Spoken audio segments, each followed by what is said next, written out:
Salam sehat semuanya Bapak Ibu sekalian. Alhamdulillah bisa bertemu dengan pemangku kebijakan ini terutama di semua wilayah di Kecamatan Kabupaten Tegal terkait dengan koordinasi persiapan akreditasi tahun 2023. Saya tidak akan memberikan materi, tapi saya akan diskusi saja, memberikan informasi-informasi ya.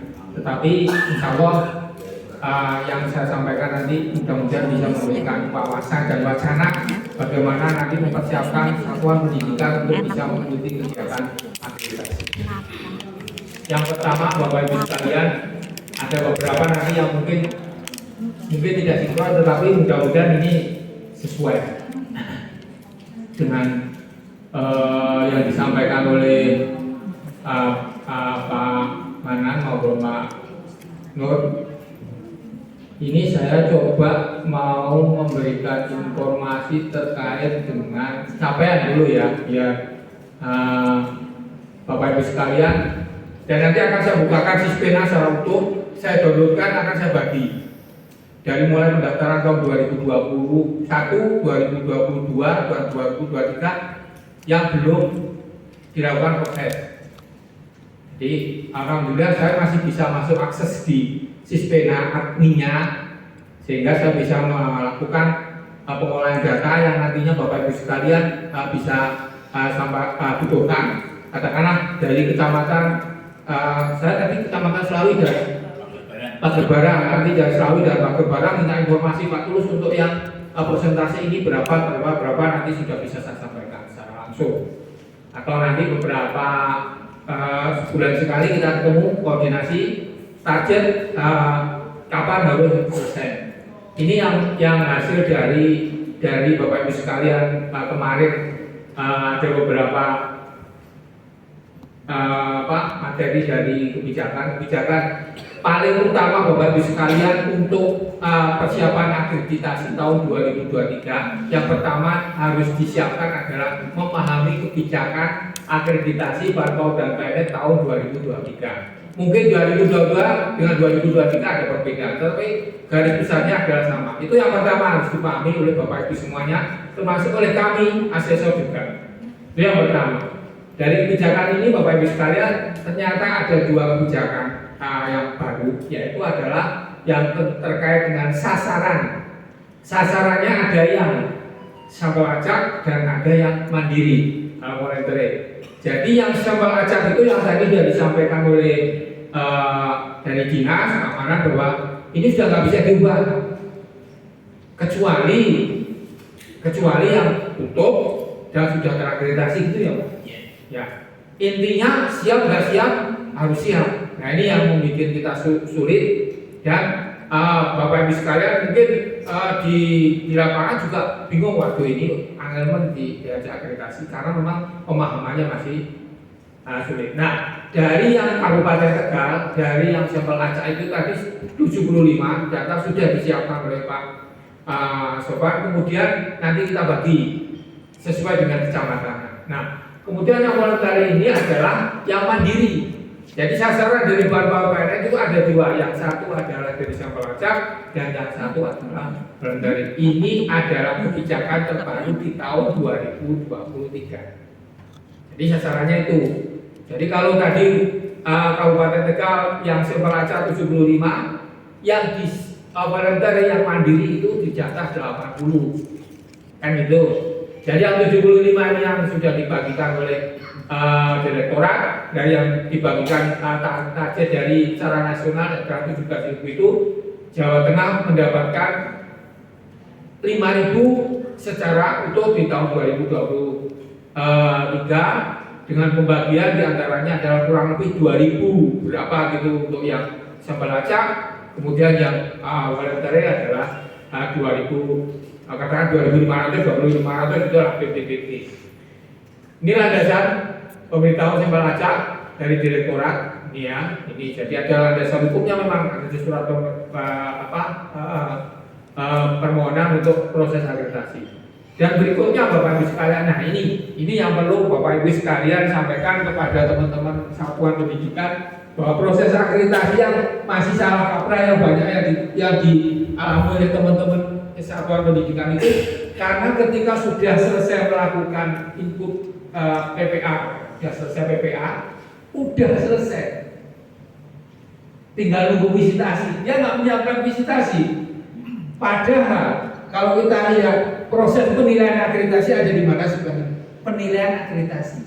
Yang sebelah pemilihan ACC dan penilaian prasyarat akreditasi itu adalah KPA-nya, PPA-nya. Dan jadi yang dinilai memperoleh skor akreditasi A atau akreditasi B atau akreditasi C pada proses penilaian akreditasi yang menggunakan instrumennya berbeda. Proses penilaiannya berbeda dengan proses penilaian yang ada di Sispena secara langsung. Itu yang harus dipahami kita semua. Dan ini kelemahannya, saya kemarin juga saya kritik, walaupun saya dulu di anggota Bapak dan BNN, saya kritik juga anggota Bapak dan BNN itu hanya pada proses di penilaian prasyarat akreditasi saja. Sosoknya kan sosok KPA kan, PPA kan, sudah itu selesai. Nah, makanya tadi sebetulnya untuk akreditasi di Kabupaten Tegal itu dari yang total yang sudah diproses itu ada satu yang TT. Saya sampaikan, bisa yang satu TT ini kenapa? Ternyata saya tanya teman-teman dari RA. Kalau RA kita memang, iya kita tidak agak di luar jangkauan kita. Akhirnya kita tadi sepakat dengan teman-teman asesor Kabupaten Tegal untuk juga audien selain dengan pemakasan dibuat. Selain audien dengan Dinas Pendidikan, saya juga akan audien dengan Kemenag, pemangku kebijakan di RA. Sehingga akan saya informasikan yang sama persisnya. Bapak Ibu sekalian, untuk yang penilaian akreditasi ini, yang penilaian prasyarat ini hanya menjadi prasyarat pintu masuknya saja, bukan menentukan A, B, C-nya enggak, tapi hanya masuk itu aja. Ya, yang di prasyarat penilaian prasyarat inilah yang di 8 standar. Termasuk salah satu adalah pengelolaan dapotiknya. Ada beberapa butir yang di PPA itu nanti, di Sispena itu nanti Bapak Ibu sekalian terkoneksi dengan dapotik. Ini yang penting, karena ketika kita asesor melakukan visitasi ke lapangan, itu sudah dilakukan tidak 8 standar lagi, tetapi apa? Penilaian akreditasi yang menggunakan instrumen akreditasi yang menggunakan 10 komponen ya Pak ya, aspek 10 aspek yang akan dinilai. Nah nanti bagaimana instrumennya nanti akan saya berikan kepada Bapak Ibu sekalian. Jadi yang diberikan informasi setelah Bapak Ibu sekalian melakukan pendampingan, selesai mereka di KPA mau masuk di visitasi, itulah yang Bapak Ibu sekalian harus menyiapkan satuan pendidikan itu mentalnya yang kuat, dokumennya yang lengkap. Kemudian dokumen apa yang perlu disampaikan Bapak Ibu sekalian? Dokumen ketika Bapak Ibu sekalian satuan pendidikan itu akan melakukan dinilai adalah performanya.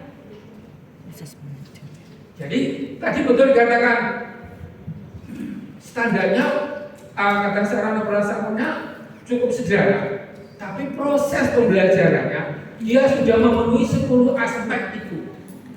Ketika dilakukan visitasi dia implementasikan, melakukan praktek implementasi. Ketika asesor fisik kan kita lihat nih gurunya bagaimana menerapkan, ada nanti beberapa pertanyaan terkait dengan stimulus anak, terkait dengan moral dan agama, sudah dilakukan apa belum?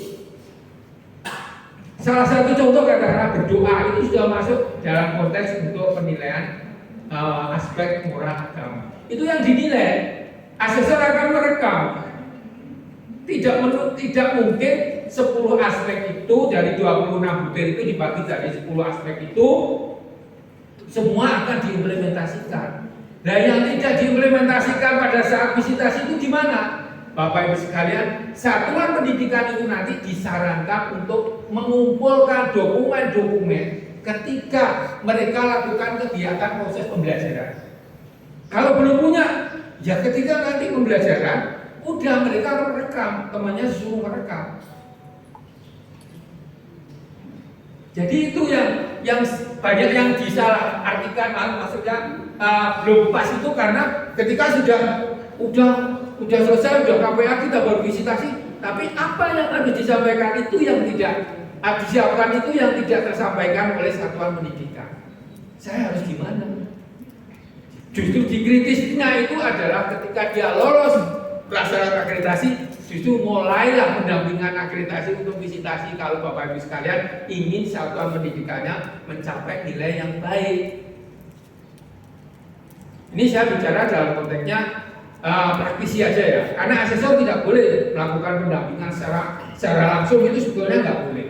Tapi mereka boleh mendampingi akreditasi itu hanya sebatas pada penilaian prasyarat akreditasi. Jadi tolong dibedakan. Ketika teman-teman dampingi satuan pendidikan, ya udah mereka standar 1 diupload ya, ngisi sistemnya lah. Hanya boleh sampai di situ asesor. Tapi ketika nanti Bapak Ibu sekalian mau penilaian visitasi itu tanggung jawabnya, iya. Makanya ini saya buka aja ya. Penilaian itu mulai dinilai akreditasinya akan mendapatkan A, B, C itu pada proses ini yang menggunakan keputusan Menteri nomor 71 tahun 2021 ya, 2021. Itu instrumennya di situ. Nanti saya kasih di situ, nanti akan saya tunjukkan mana tahu yang saya dilakukan. Jadi Bapak Ibu sekalian pahami dulu mekanisme tahun 2023 sesuai dengan kejelasan yang ada di sini. Yang di sampingnya ini penjelasannya, yang ini penting prosesnya. Saya ulangi sekali lagi. Proses akreditasi baik PAUD dan PNS menggunakan 2 instrumen. Instrumen yang pertama adalah prasyarat penilaian prasyarat akreditasi untuk menuju proses visitasi. Kalau dia tidak lolos dalam proses penilaian prasyarat akreditasi, dia akan kembalikan. Nggak lolos itu, penilaian KPN-nya nggak lolos. Nggak lolos bisa dalam artian dokumen yang diberikan, yang diupload itu tidak sesuai dengan pertanyaannya. Padahal dalam membaca instrumen itu sudah cukup jelas, panduannya juga cukup jelas, manualnya cukup jelas, cara menilainya pun sudah ditunjukkan. Ini cara menilainya itu nanti seperti ini sudah ada. Jadi nggak usah memberikan informasi ke teman-teman satuan pendidikan, simpel aja. Ini semua upload, mereka nilainya kalau begini, caranya menilai seperti ini. Sudah ada. Tidak bisa menunjukkan dokumen satu persatu dalam artian dokumennya satuan A dan satuan B sama, nggak bisa. Harus sendiri-sendiri. Tetapi konteksnya yang kita katakan dari nanti kita buka satu instrumen ya. Tapi berbeda-beda boleh. Tapi intinya satu tujuan ya. Jadi ini saya ulangi ya tadi ya. Saya 3 kali ulangi biar Bapak Ibu sekalian, terutama yang penilai dan pengawas itu memahami benar. Yang dinilai akreditasi itu ada 2 instrumen, menggunakan 2 instrumen. Yang pertama adalah penilaian prasyarat akreditasi PPA. Itu ada manualnya, nanti saya kasih juga. Itu menuju gerbang, menuju penilaian akreditasi yang menggunakan penilaian performanya. Dokumennya sudah selesai, di penilaian prasyarat itu dokumen sudah selesai. Tetapi performanya adalah ketika satuan pendidikan itu akan dinilai secara langsung ketika gurunya itu mengajarkan aspek moral agama. Dia diajari berdoa enggak tiap pagi? Ya kan? Oh, diajari berdoa. Ya asesor akan mereka. Kan gitu mereka. Jadi usahakan ketika nanti diberi informasi kesatuan bahwa ketika nanti asesor datang nggak usah mengada-ada aku mau lokasi ini kayak gini, nggak apa-apa. Yang penting implementasinya 10 aspek dalam kegiatan akreditasi nanti perekaman dokumen itu ada. Syukur kalau Bapak Ibu sekalian dokumen yang diinginkan oleh teman-teman asesor itu adalah dokumen yang fresh. Ketika ada langsung ya baru dalam artian oh ternyata gurunya ini mengajarkan terkait dengan aspek moral agama. Oh setiap hari diajarkan berdoa. Itu kan salah satu ya, salah satu aja. Terus kemudian kan nggak mungkin semuanya 26 terpenuhi. Itu disarankan semua dokumen-dokumen video terutama foto itu dikumpulkan yang menjurus ke 10 aspek tadi. Nah, 10 aspek itu apa aja? Nanti kita sampaikan juga. Ya. Paham ya dari sini? Jadi mekanisme ini yang perlu Bapak Ibu sekalian pahami. Kalau Bapak Ibu sekalian sudah pahami, nanti insya Allah akan bisa melakukan pendampingan secara langsung. Tuh. Ada pertanyaan? Mumpung belum lanjut. Gak apa-apa, mumpung ada belum lanjut. Atau mungkin ada kendala di lapangan.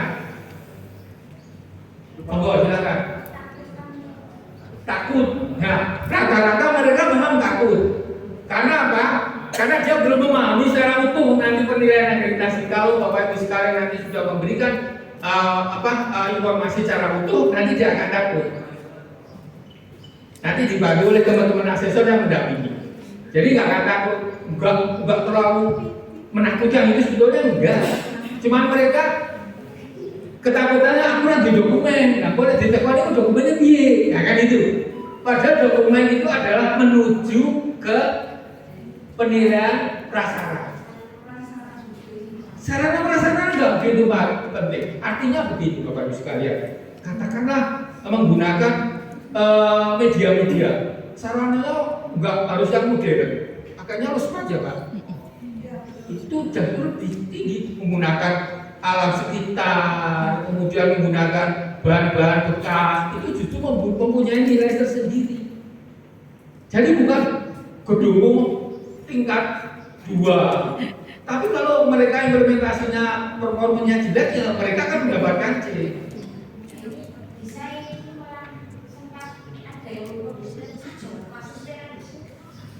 Kalau ada bukan, mereka buka sistemnya dari sekarang, nggak dikerjakan aja nggak apa-apa kok, nggak dosa.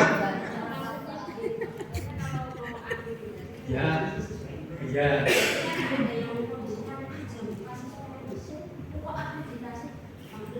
Akreditasinya kenapa? C gitu.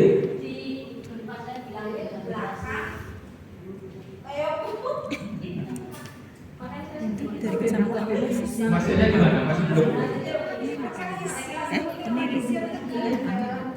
Ya, memang paham. Ya. Ya.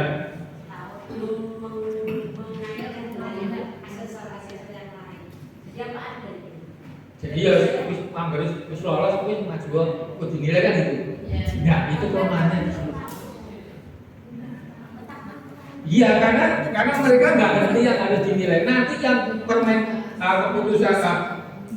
keputusan Menteri Nomor 71 nanti diberikan ini loh sing bos yang itu ini. Tapi kita nggak bisa ngasih pertanyaan butir per butir 26 enggak. Tetapi garis besarnya ini 26 butir, tetapi nanti yang dinilai apa kan nggak bisa diberikan oleh asesor.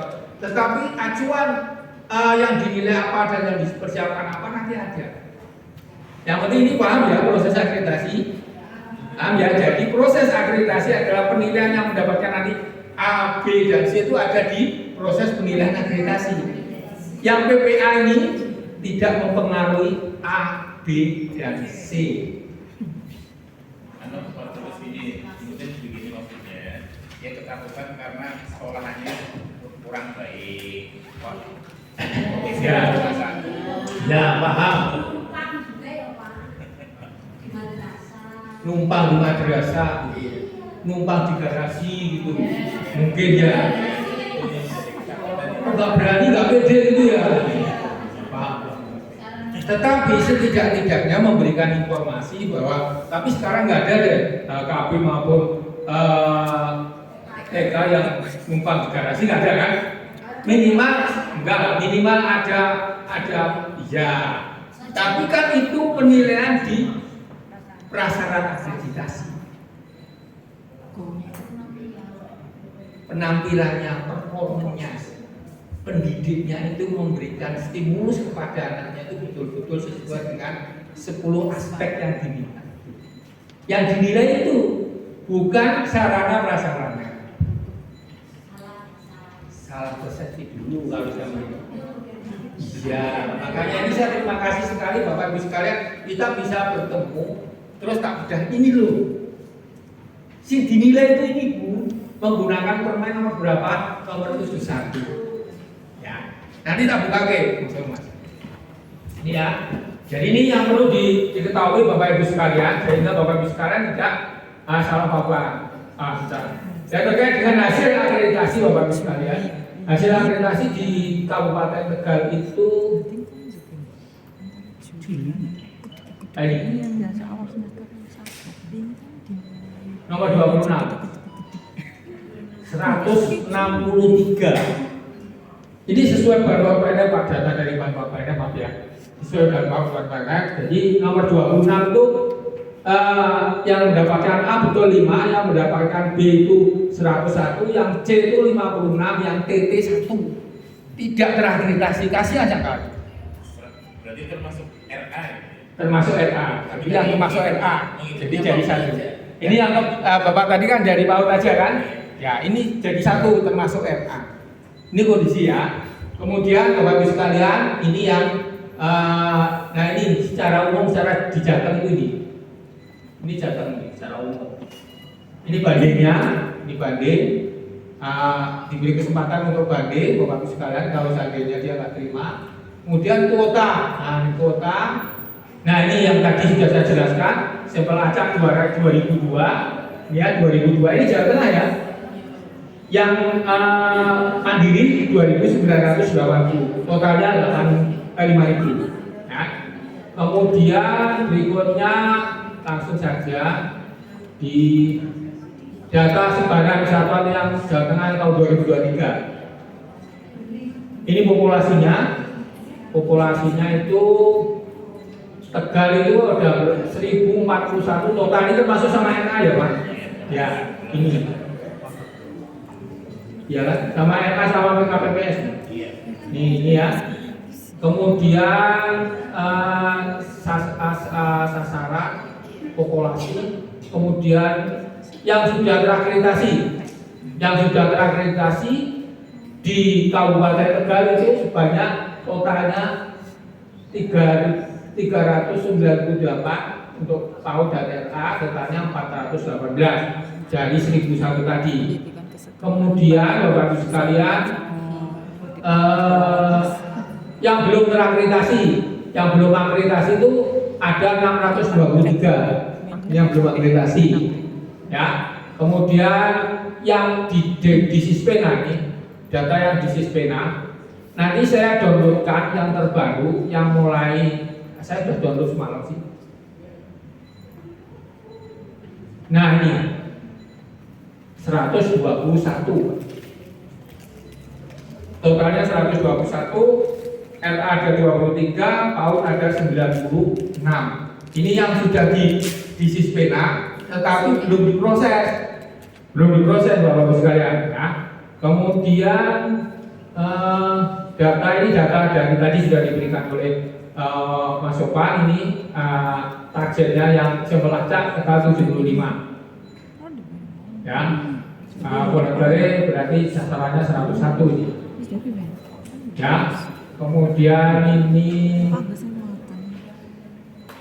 ya, ini siapa aja bicaranya sudah. Nah, sekarang coba saya masuk di data akreditasinya.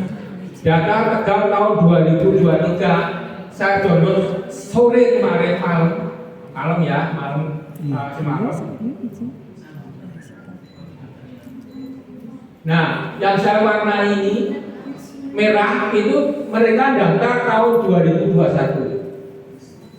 tapi nggak diproses, nggak bisa diproses ini karena memang mereka nggak diapa-apain. Nah, ini sudah ada 104 kurang dari ini.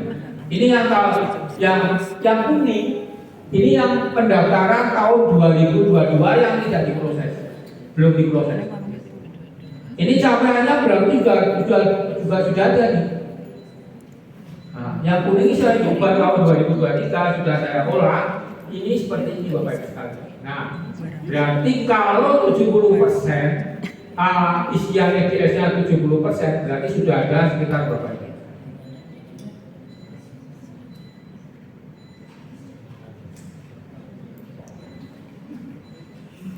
Nah, baru 13. Ini per kecamatannya juga ada. Nanti saya pastikan ke jenengan datanya. Ini sesuai real yang ada di Sispena semalam saya download ya. Saya download. Nah, Ini yang totalnya ada 54-an. Tapi totalnya tadi berapa ini? 117. Yang di Siswana 117. Nah, jadi 117. Ini Bapak Ibu sekalian. Kemudian saya coba untuk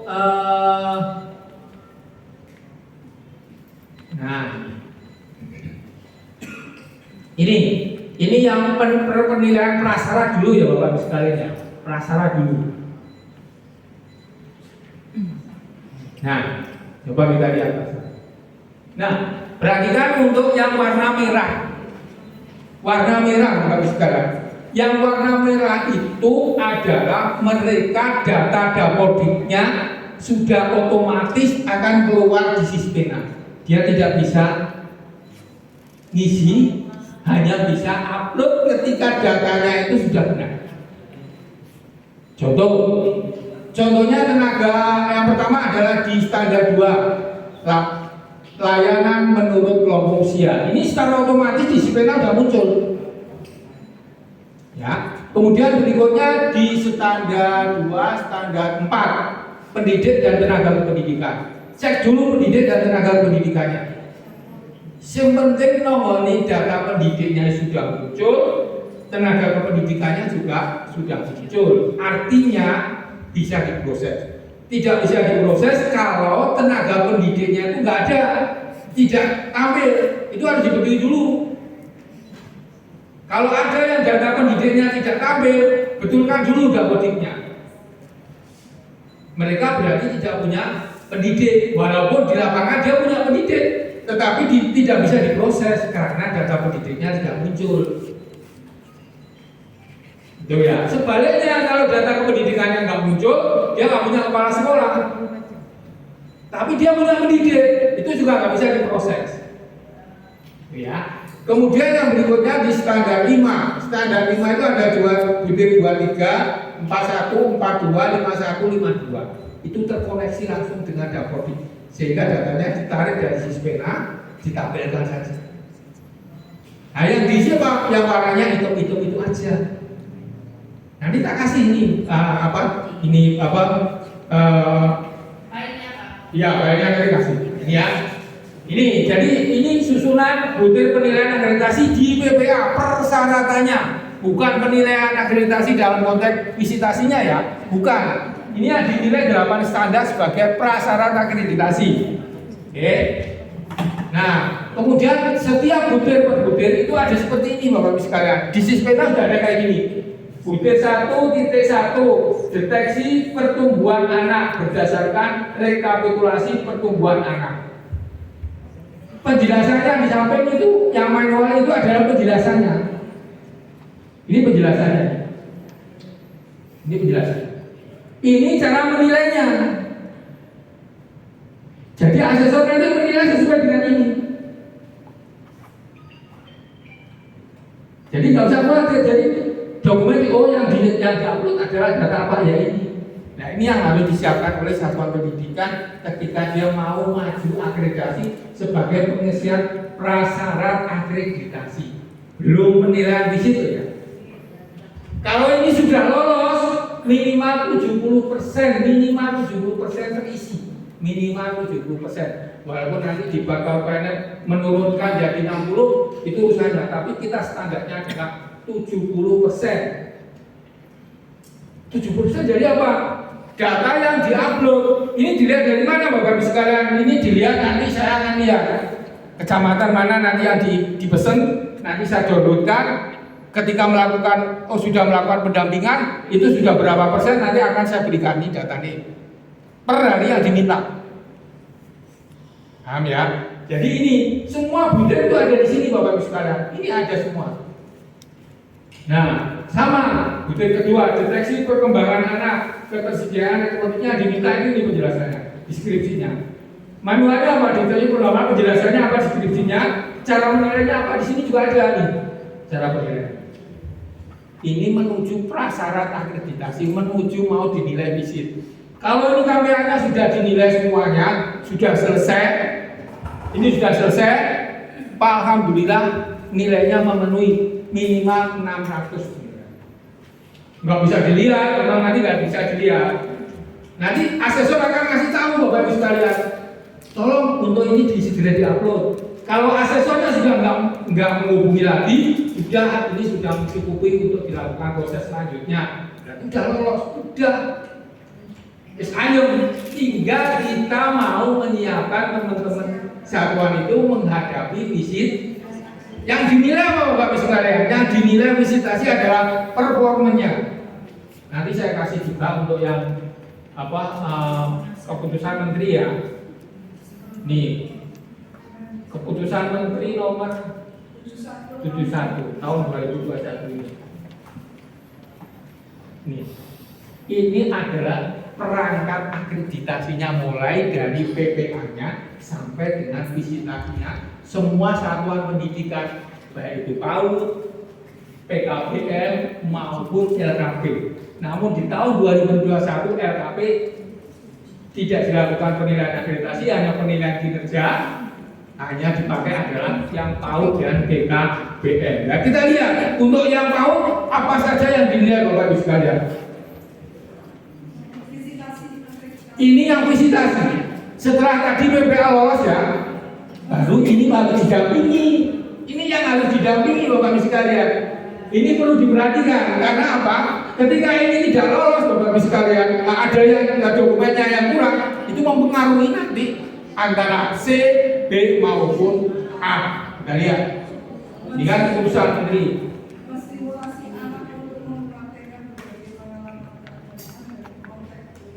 Nih, ini yang tadi, ini yang PPA. Nah, ini instrumen IPV-nya, instrumen penilaian visitasi. Kita asesor hanya bisa memberikan ini loh besarnya. Nggak bisa kita ngasihkan detailnya apa tapi ya. Silakan persiapan sendiri. Bagaimana pendidik itu menstimulus anak untuk mempraktekkan berbagai pengalaman keagamaan dalam konteks keimanan Tuhan Yang Maha Esa. Apa? Berdoa. Setiap pagi bu gurunya mesti ada di depan menyambut anaknya untuk berjabat tangan kan? Salam. Iya, memberikan salam. Itu termasuk juga. Makanya saya sampaikan ini yang betul-betul Bapak Ibu sekalian, dokumennya harus ada. Kalau mereka konteksnya ada yang dokumennya mimpi harusnya yang bergerak ya harus video, nggak bisa foto.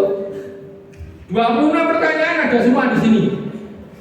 Nih, pendidik mesti urus anak mempraktekkan ibadah sesuai agama dan keyakinan jago. Berarti mengajari setiap beribadah itu sesuai dengan agamanya apa? Mulai berdoa, terus apa lagi? Nah, ini yang perlu ditekankan ke teman-teman satuan pendidik. Sing dinilai itu surah prasarana meneh. Enggak. Tapi bagaimana pendidik itu menstimulus anak sesuai dengan yang diminta ini.